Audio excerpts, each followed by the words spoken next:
तो जिससे कि हम जैसे ही पेशेंट का टेस्ट लेते हैं, उसका जो स्वैब लेते हैं, तो वो इमीडिएट ही आपको 10 मिनट में उसका रिज़ल्ट आ जाता है। जी। तो हम जो भी पेशेंट अब आते हैं हमारे पास ओपीडी में, अगर कोई सिम्टोमेटिक है तो हम उसका पहले कोविड ही सुजेस्ट करते हैं।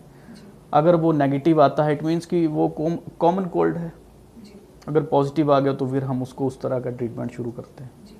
तो जैसे कि आपने टेस्ट के बारे में बताया, तो क्या ये टेस्ट जो आप रैट का बता रहे थे, ये क्या हम घर पे कर सकते हैं? जी बिल्कुल, अभी आने वाले टाइम में जैसे कि अगर आपने न्यूज़ या उसमें मीडिया के थ्रू देखा होगा कि एक कोवी शेल्फ करके एक रैपिड एंटीजन टेस्ट किट जो है वो अभी लॉन्च कर दी है कुछ प्राइवेट कंपनियों ने। जी। तो उसका जो है आने वाले टाइम में ये हो जाएगा कि लोग अपने घर पे रह के ही, अगर जिसको लगता है कि मैं सिम्टोमेटिक हूँ, जी। वो अपने आप ही उसको टेस्ट कर सकता है और ख़ुद को देख सकता है कि अगर वो पॉजिटिव है कि नेगेटिव है। तो आने वाले टाइम में ये तो और भी आसान होने वाला है। जी। जी जी। एक बहुत अहम सवाल मैं पूछना चाहूँगी आपसे। आजकल आयुर्वेदिक वर्सेस एलोपैथी बहुत चल रहा है। हाँ जी। जैसे कि आजकल सभी लोग आयुर्वेदा से जुड़ रहे हैं। जी।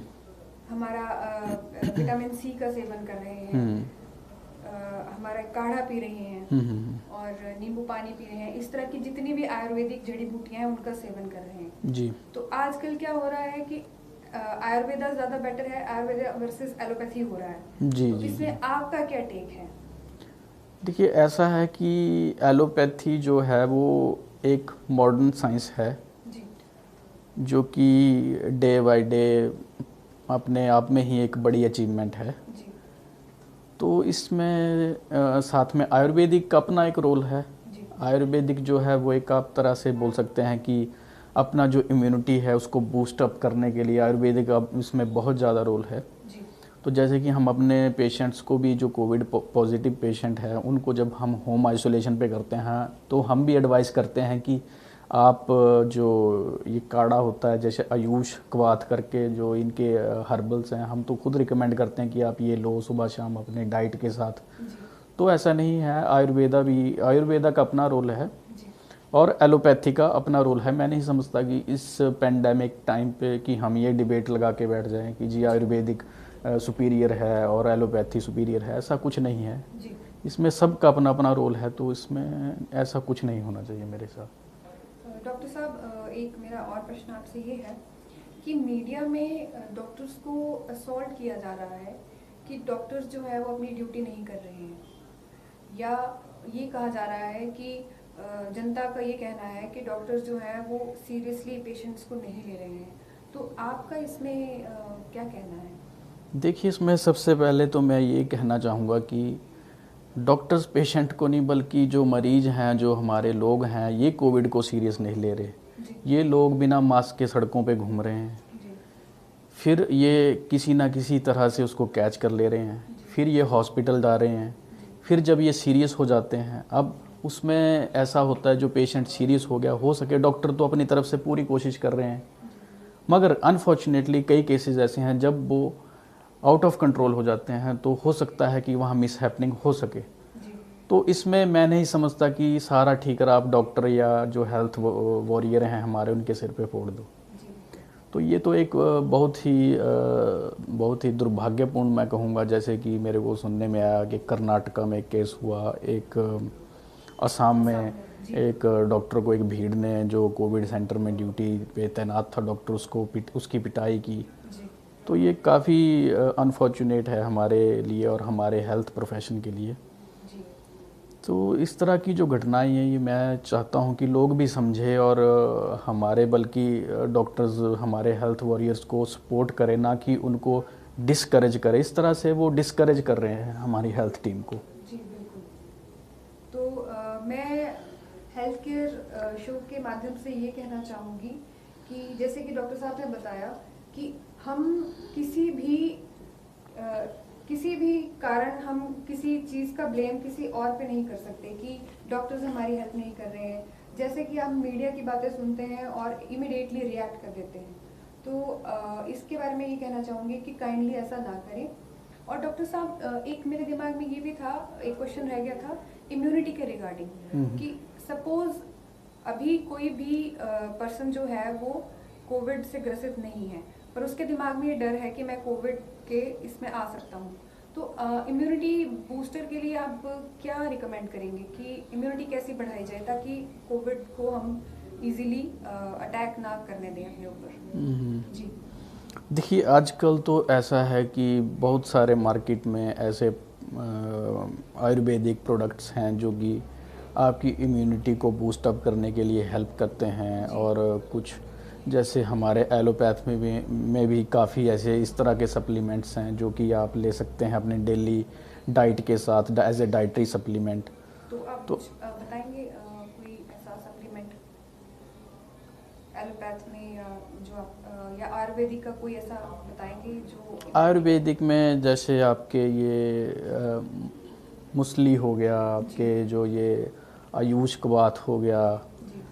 आपके ये आंवला हो गया। जी।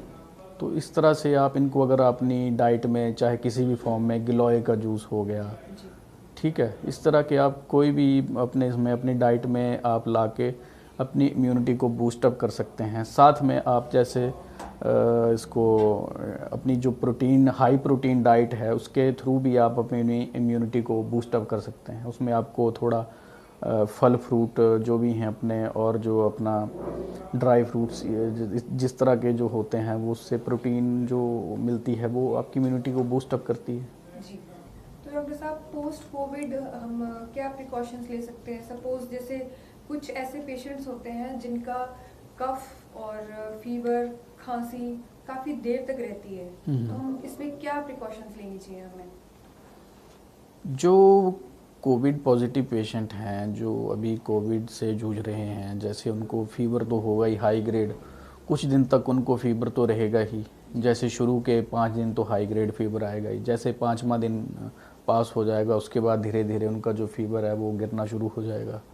खांसी की अगर इसमें बात करें तो खांसी ऐसा नहीं है कि सब हर एक जो पॉजिटिव पेशेंट है उनको खांसी हो रही है, मगर हाँ कुछ पेशेंट हैं जो कि कफ़ की जिनको ज़्यादा प्रॉब्लम है, तो ऐसा नहीं है। तो खांसी के लिए भी हमने जैसे कफ सिरप होते हैं, साथ में हम एडवाइस करते हैं पेशेंट को कि हो सके तो गर्म पानी पियो, और साथ में स्टीम का जो एक यूज़ है वो करो। आप सुबह शाम अपने आप को स्टीमिंग के थ्रू अपने जो नेज़ल ट्रैक्ट है इसको खुला रखें। जी। तो इस तरह से हम ये कर सकते हैं। बाकी जो पोस्ट कोविड जो प्रिकॉशंस हैं, जो रिकवर हो जाते हैं, उनको भी सुनने में जैसे आता है कि जी हमें दर्दें अभी भी शरीर में दर्दें होती हैं, मतलब फ़ीवर तो नहीं रहता उनको, बट बॉडी एक्स की कंप्लेंट खासकर जो पोस्ट कोविड जो रिकवर हो के पेशेंट बता रहे हैं। तो इसमें कुछ नहीं है, इसमें उनको सिर्फ जो अपनी जो डाइट है वो अच्छे से रखनी है, जो प्रोटीन डाइट लो, अच्छे से अपनी डाइट को फॉलो करो, अपना डेली योगा करो, मेडिटेशन करो। तो इस तरह से हम उसको एक तरह से लड़ सकते हैं जो पोस्ट कोविड जो एक स्ट्रेस और जो एक बॉडी एक्स का जो एक उसमें आ रहा है फेज़, तो इस तरह से। एक हम सुन रहे हैं बहुत ज़्यादा हमारे जो इंडिया में ब्लैक फंगस और येलो फंगस के केसेस आने शुरू हुए हैं जी। तो इसके बारे में थोड़ा सा हमें बताएं कि क्या चीज़ है ये? जो ब्लैक फंगस है वो अभी कुछ टाइम पहले ही हमारे इंडिया के कई बड़े अस्पतालों में इसको डिटेक्ट किया गया। जी।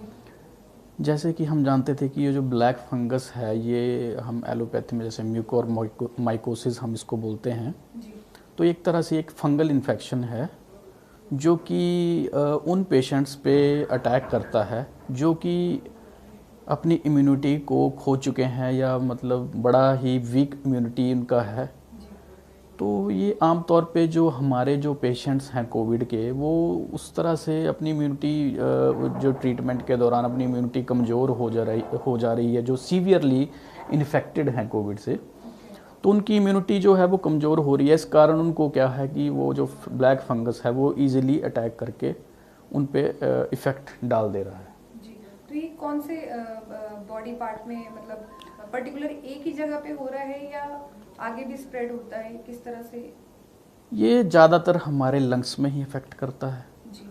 और डिफरेंट जो हमारे ओरल कैविटीज़ हैं जैसे, है ना, तो आइज़ होगी, ऐसे इस तरह से हर जगह अपना इम्पैक्ट अगर अनकंट्रोल्ड है तो धीरे धीरे ये बढ़ता ही जाएगा।